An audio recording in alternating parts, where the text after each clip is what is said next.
हर हर महादेव। भगवान भोले के भक्तों, आपके लिए एक छोटी सी कथा लेके आया हूँ।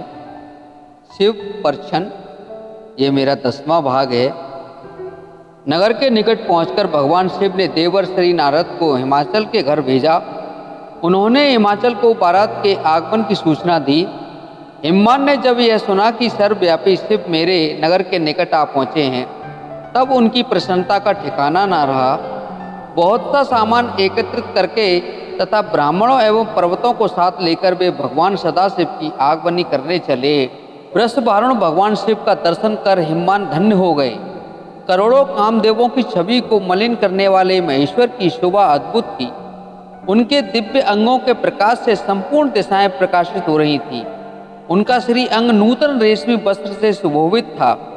उनके मस्तिष्क का दिव्य मुकुट नाना रत्नों से जड़ा हुआ था, जिससे आंखों को चौंधिया देने वाला प्रकाश निकल रहा था। आभूषण बने हुए सर्प उनकी अंग कांति को द्विगुणित कर रहे थे। गिरिराज ने सबको सादर प्रणाम किया। तदंतर भगवान शिव की आज्ञा से बारात की आगमनी करते हुए वे अपने नगर की ओर चले। हिमवान के पीछे महादेव जी अपने बारातियों के साथ शीघ्रता पूर्वक चलने लगे। पार्वती की माता मैना के भीतर अहंकार था। महेश्वर शिव उसे नष्ट करना चाहते थे, इसलिए उन्होंने भगवान विष्णु और ब्रह्मा जी से कहा, आप दोनों मेरी आज्ञा से देवताओं सहित अलग अलग गिरिराज के द्वार पर पहुँचें। हम पीछे से आएंगे। शिव जी की आज्ञा स्वरूप धार्य कर सर्वप्रथम भगवान विष्णु हिमवान के द्वार पर पधारे। वे संपूर्ण शोभा से संपन्न थे। उनका सौंदर्य करोड़ों कामदेवों से लज्जित कर रहा था। उन्हें देखकर मैना के नेत्र चकोर बन गए। उन्होंने प्रमुदित होकर नारद जी से पूछा, नारद, क्या यही मेरी शिवा के पति हैं? नारद जी बोले, देवी, ये शिवा के पति नहीं, ये तो भगवान श्री हरि हैं। यह भगवान शिव के संपूर्ण कर्मों के अधिकारी तथा उनके प्रिय हैं। शिवा के पति तो इनसे भी बढ़कर हैं। उनकी शोभा का वर्णन ही नहीं हो सकता। इसी प्रकार एक एक करके सभी देवता आते। मैना उनका परिचय पूछती और नारद जी उनको महेश्वर शिव का सेवक बतलाते। मैना हर्षमग्न होकर अपने तथा पार्वती के सौभाग्य की सराहना करने लगी। उसी समय मैना का अहंकार चूर्ण करने के उद्देश्य से अद्भुत वेश में परमेश्वर शिव पधारे। वे स्वयं तो अद्भुत थे ही, उनके अनुचर और भी अद्भुत थे। कुछ के मुख टेढ़े थे तो कुछ अत्यंत कुरूप दिखाई देते थे। कुछ लंगड़े थे तो कुछ अंधे। कुछ के मुख ही नहीं थे तो कुछ बहुत मुख वाले थे। सभी विचित्र वेशभूषा धारण किए थे।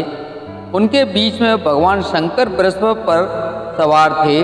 उनके 5 मुख थे और प्रत्येक मुख पर 3-3 नेत्र थे। मस्तक पर जटा, जूट, गले में सर्पों की माला, 10 हाथ, हाथ में पिनाक और त्रिशूल, आंखें भयानक विचित्र वेशभूषा था शिव जी का। अपने दामाद का यह रूप देखकर मैना के हाथ से थाली छूट गई। भय से व्याकुल होकर वे पृथ्वी पर गिर पड़ी। उन्होंने पार्वती से कहा, मैं तुम्हें लेकर पहाड़ से गिर पड़ूंगी, आग में जल जाऊंगी या समुद्र में कूद पड़ूंगी, पर जीते जी मैं इस बावले वर से तुम्हारा विवाह न करूंगी। मैना का अहंकार मर्दन कर भगवान शिव ने उन पर कृपा की। उन्होंने करोड़ों कामदेवों को लज्जित करने वाला दिव्य स्वरूप धारण किया। उस परमानंददायक शिव स्वरूप का दर्शन करके मैना धन्य हो गई। वे अपने दामाद की शोभा देखती हुई उनकी आरती उतारी और घर में चली गई। हर हर महादेव। दोस्तों, ये मेरी छोटी सी कथा आपको कैसी लगी? अगर अच्छी लगी हो तो कृपया कमेंट में हर हर महादेव अवश्य लिखें, लाइक करें, सब्सक्राइब करें। हर हर महादेव।